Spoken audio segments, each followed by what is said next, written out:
next and final scientific program speaker needs no introduction, but I'll do it anyway. Donald Lynden-Bell is another peer of James Bond, commander. He's collected all manner of medals, including sharing one with Maarten at Kavli Prize, obviously. Don is one of the best known and most accomplished astronomy theorists ever, right? And he's known for his pioneering work on central supermassive black holes, and pioneering model of galaxy formation, the again Lynden-Bell Sandwich model, and has worked on all kinds of other things, origins of large-scale peculiar motion, stellar dynamics, and so forth. So without further ado, Commander, please.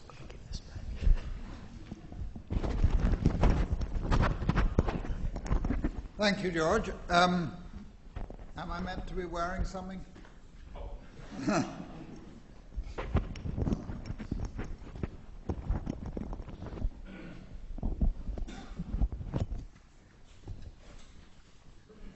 As you all know, Newton said, I have seen further. If I have seen further, it is because I have stood on the shoulders of giants. You can see that I have put two giants on the right here. One is Maarten, and I've put him on the shoulders of another Maarten Ryle. I don't know which of those is the greater giant. Maarten, I look up to both of you, but do you look up to Maarten Ryle in the sense of, is he taller than you, or are you taller than him? He is taller. He is taller. All right, thank you very much. I just didn't know this fact. I thought you might. Let's see. That, I think, is the next one. I'm going to talk about something that's not about quasars, because all of you know more about quasars than I do. I worked on them 40 years ago, or a bit more than 40 years ago, and I didn't think I could say anything interesting. So I'm saying what I can say. Between these dates, these gentlemen did a lot of experiments on electricity. You all know those experiments. You were brought up on them at school, probably. The Reverend John Mitchell, whom you all ought to know, invented black holes in 1782. Well, some people say 1783 because it wasn't published until 1783. His name is often spelt without a T, but that is his signature from his signing of the Royal Society book when he became a Fellow of the Royal Society just after his friend Henry Cavendish. So I think we probably ought to spell his name that way, though I'm sure he probably spelt it a different way at other times. Anyway, all these people made experiments and did things that are important to gravity. The universe is accelerating. Maarten discovered the first relativistic object that was really important to astronomy. Shortly after that, Jocelyn Bell and Tony Hewish discovered the pulsars, which were also relativistic objects. But more recently, we found the universe is accelerating.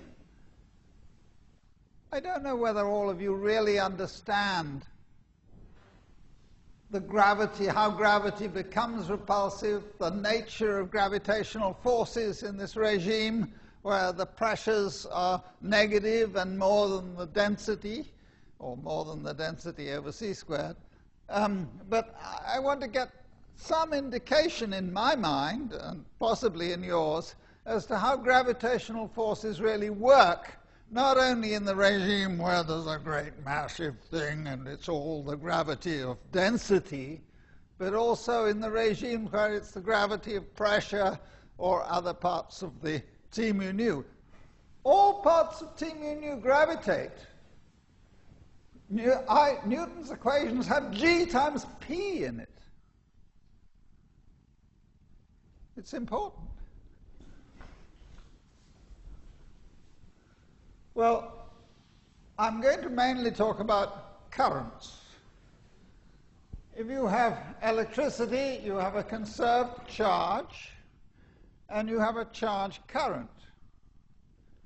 If you're talking about gravity, you have a conserved mass energy, conserved momenta, and conserved angular momenta. Each of those conserved quantities has a current. So we're going to talk about not only currents of energy, but currents of momentum and currents of angular momentum. And we want to know what is the gravity of a current of momentum. That's the sort of game that I want you to at least envisage. And so let's, in order to study currents at all, is there a pointer? This thing. Is that a pointer? Yeah. In order to study the effects of currents at all, well, you do what Ampere did. You have currents running up wires. And so I'm going to talk about I'm talking about gravitational currents. So I'm going to talk about a heavy cylinder, actually a heavy cylindrical shell because it's slightly easier. And I'm going to cut across. This is actually an infinite thing because relativity is hard. And if they're not infinite and simple, you won't be able to solve it. And even the field of a finite cylinder in Newtonian gravity, it's not very easy. So I'm going to talk about infinite ones, but I've cut across it. And then, of course, you all think I've got a plane. But is the intrinsic curvature of that plane flat? No. Now we're dealing with gravity, so it has to be not flat. And I want you to envisage how it is not flat. Well, the reason it's not flat is, of course, that the increase in circumference is not 2 pi times the increase in radius when you're outside the cylinder because of the gravity of the cylinder. Well, not really because of the gravity of the cylinder, because the cylinder is there, and I will try and distinguish between the curvature of the space and the curvature of the space-time, and it's really the curvature of the time that causes gravity, not the curvature of the space. And you'll find that that distinction is very important, so please don't tell your students it's just the curvature of the space that matters. Anyway, we are going to draw a curved surface, which is what's called an embedding diagram. And that means that here we're inside the cylinder and the space is flat. This point is the middle of the cylinder. This point is the outside of the cylinder. And for a small mass, I'm afraid a terrible thing happened way back in the 1920s. Levi-Civita solved this problem of a cylinder, it's a static cylinder, and he called something m. It was not the mass of the cylinder, or even the mass per unit length of the cylinder. He just called it m. And if you don't call it m, you won't be read. So I've called it m, but don't think it is. It's related to the mass of the cylinder, but we'll come to that. Anyway. He called it m, so we'll call it m. And let's take this cylinder without very much mass on it, and let's say this m equals 1/5.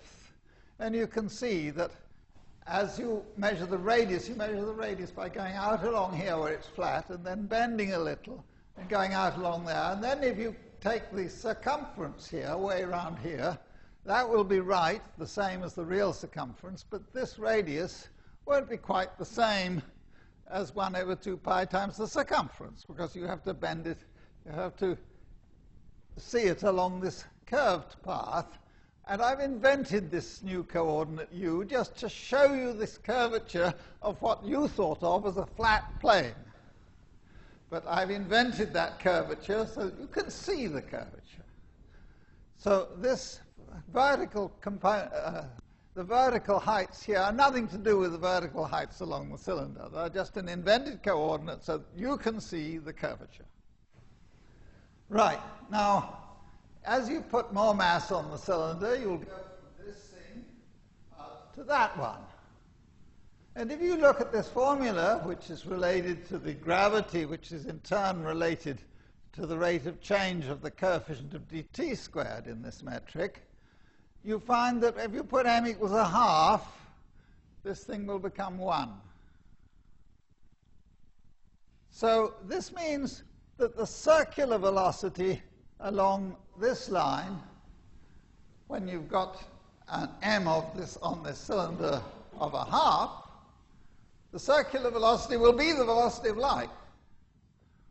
So the first people to study this thought that it was a good idea to restrict attention to only this little region down here between m equals 0 and m equals 1/2 because it was stupid not to have circular orbits.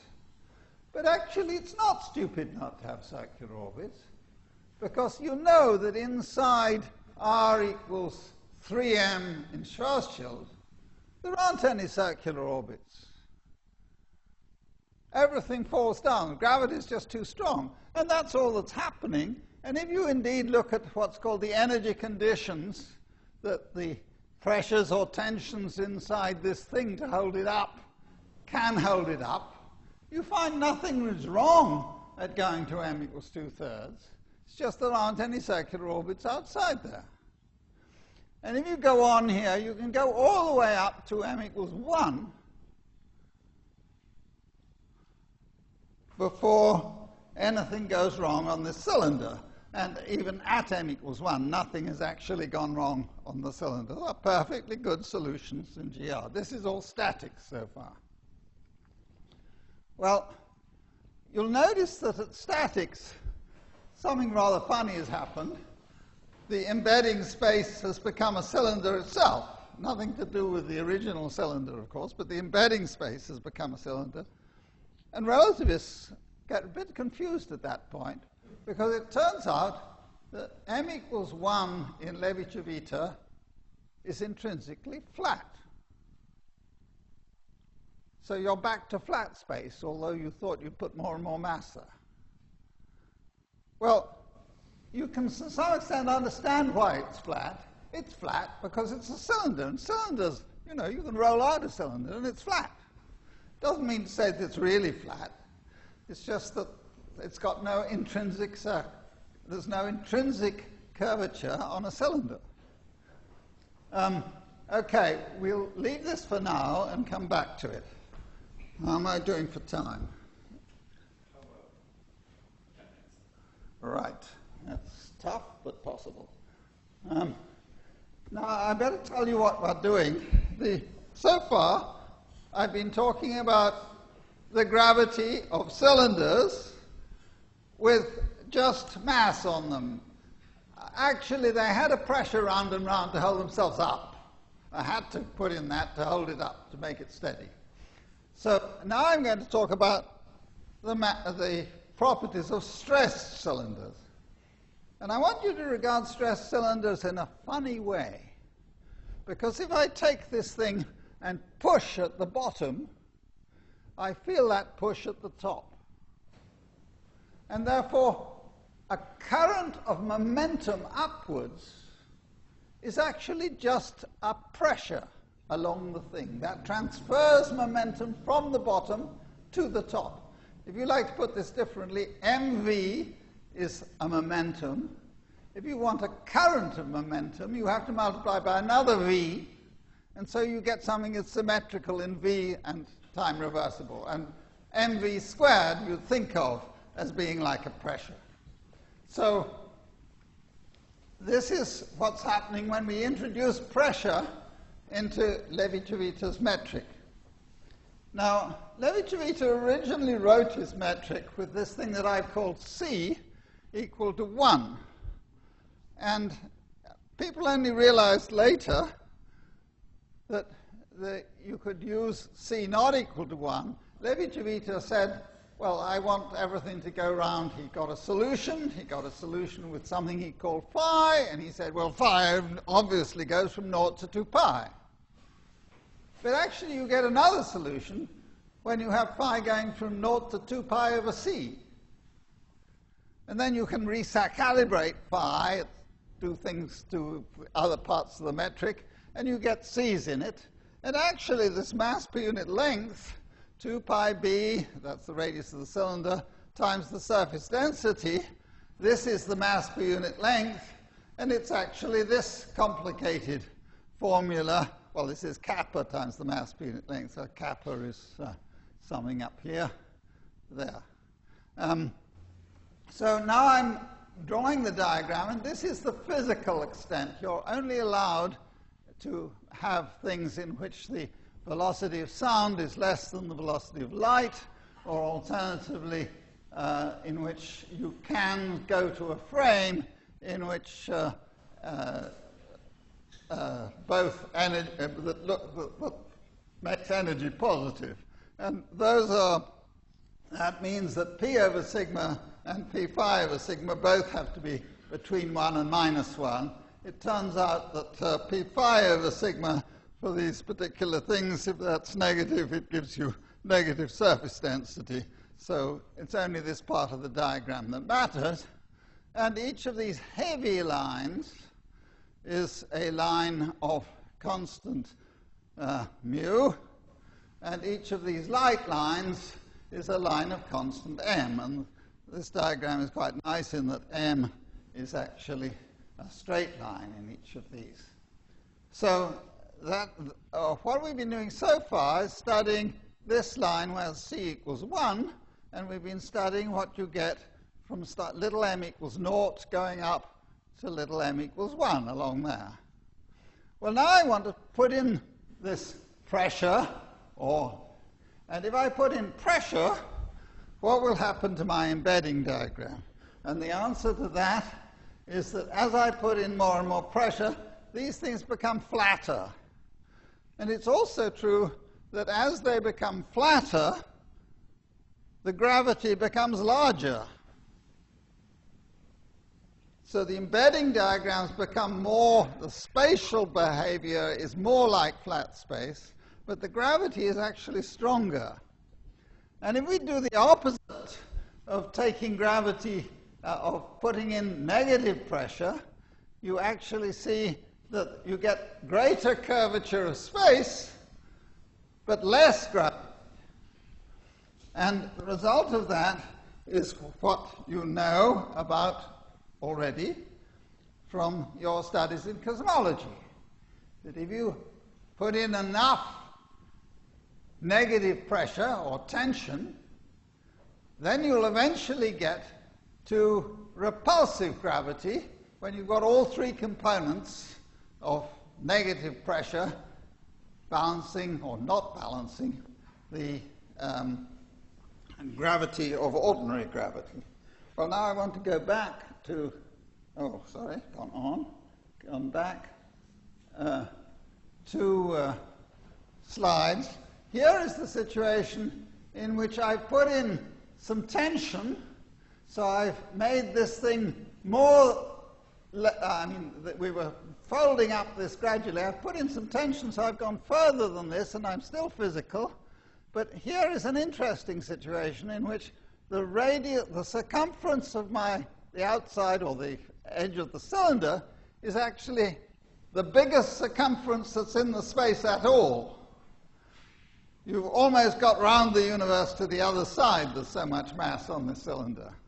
And now you're getting into a regime in which the biggest circumference is there, but of course as you go from the cylinder to the outside, you'll come down in radius, down in circumference instead of going up in circumference. That's occurring, note, at a different point than this point at which the circular velocity is equal to c.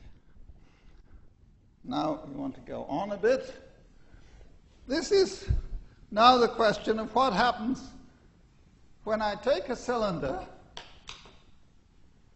Or perhaps I can do it on this cylinder. I take this cylinder and if I do that, it is quite clear that there is a twist which will be, as it were, the twist from the bottom will be transferred to the top. So this is an angular momentum transport up the cylinder. And these are the pressure tensors of a cylinder in pressure longitudinally, but in which I've twisted the bottom forwards so that these pressures are slightly greater. Now, this situation does not seem to have been treated previously in GR, and it is actually a slightly strange situation. If you take Levi-Civita's original metric, the same one as we used before, it has a killing vector or a symmetry in the z direction, but it also has a symmetry in the phi direction. And if you take a cut of it that's sliced across like that, it's still got the right symmetries. And as a result of that, you can get solutions which have a sort of twist in the outside space. The inside's still perfectly flat. And this is the nature of an orbit that travels slightly upwards. This is the cylinder, all these purple things. And the brown thing is an orbit, which comes slightly upwards as it travels outwards, but is quite planar in this region. Then it emerges from the cylinder radially, but upwards slightly. And then it comes to an orbit, and it goes round, and it comes back to the cylinder at a different azimuth to what it went out, although it's got zero angular momentum. This is due to the curvature or the twists, or the helical twists of the space that's outside this thing. Well, so far I've not talked about the flow of energy. Now I'm going to talk about that. And this, I'm afraid, I apologize to Martin, I can't do this all in diagrams. I've got some nasty stuff here, which is all, but this is what I'm going to call space, this part. And this part, where you put the dt dx terms together, is all really the time part. And you can define a whole lot of things here which are related to this killing vector that is telling you how which point in space is the same at a later time. That's what the killing vectors do for the time-like killing vectors. And you can do a whole lot of mathematics on all these things, and you can introduce B fields and H fields, and these are quite exact, and they obey certain equations in the space of, this is real space, it's not space-time, in the positive definite space that is related to the gammas. And you can get equations that are remarkably familiar to you in electricity. B is curl A, div B is 0, curl H is 2 kappa J, which is, I think, maybe I've left out a minus sign here, I apologize about that. Then D is that, and you can get equations that are pretty familiar. And the difference between B and H is that H is psi cubed B, and that psi is the length of the killing vector, or the coefficient of dt squared. Electrical ideas like lines of E and lines of B help us to understand the forces due to energy. You can understand what's happening on solenoids. You can think of the rotating cylinder as being something which has a whole lot of gravomagnetic field running up the middle, and all such things. You can even think of toroidal solenoids, which, as you know, if you take a toroidal solenoid in electricity, it has no magnetic field outside. Same thing occurs in gravity. You take a toroidal torus that is rotating that way, not one that's rotating this way, but the torus that's rotating around the short axis. It'll give you a gravomagnetic field that runs round and round in the middle, and a perfectly static situation outside. Finally, I want to end with a beautiful piece of work by Bonnor, which I think you should all read. It's a lovely piece of work. He works out the gravitational field of a light beam. Have you ever worried as to whether the light beams that come towards you when they're very nearly parallel, the gravity of them, do you think they're unstable, crunching up and forming little jets just due to their own gravity? It would be fascinating if it was true, but what Bonnor showed is that parallel light beams don't attract. Now, why is that? Surely there's energy there. What's happening? And the basic thing is that, the light beam's moving. So it has a gravomagnetic field around it. And if you have two parallel currents in electricity, they attract, but gravity is repulsive. Two like charges repel, two like gravity masses attract. So you have to put in a minus sign. So your two parallel beams of light both attract one another by ordinary gravity, but they repel one another through gravomagnetism by exactly the same amount. If, of course, you reverse one beam, they attract much more. Okay, I'll stop there.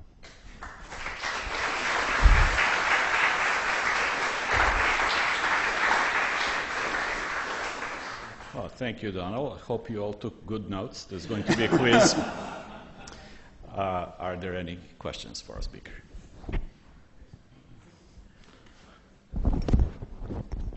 Everybody's still studying. I have a question. What's the physical nature of dark energy? What's the physical nature?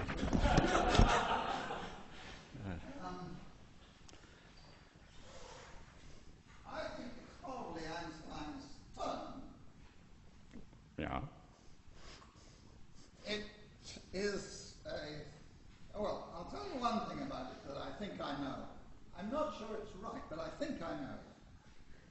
Unless, if you look at ordinary gravity and then these other gravities, suppose I put in as much tension I could into a cylinder or into anything, and I have that tension only within it, not outside it. I don't think I feel any extra forces. I only feel the net gravity of the whole thing. I mean, if you look at what happens to the pressure forces inside a neutron star, they're very considerable. And the G times the pressure forces are very considerable. What do you feel when you go outside? You just feel the mass. I'll take your word for it. So you only feel this funny force that is the expansion of the universe type force. It's linearly proportional to the separation of things, but you only feel it if you're in the universe. Well, obviously you are. Well, on that profound conclusion, let's thank Donald again.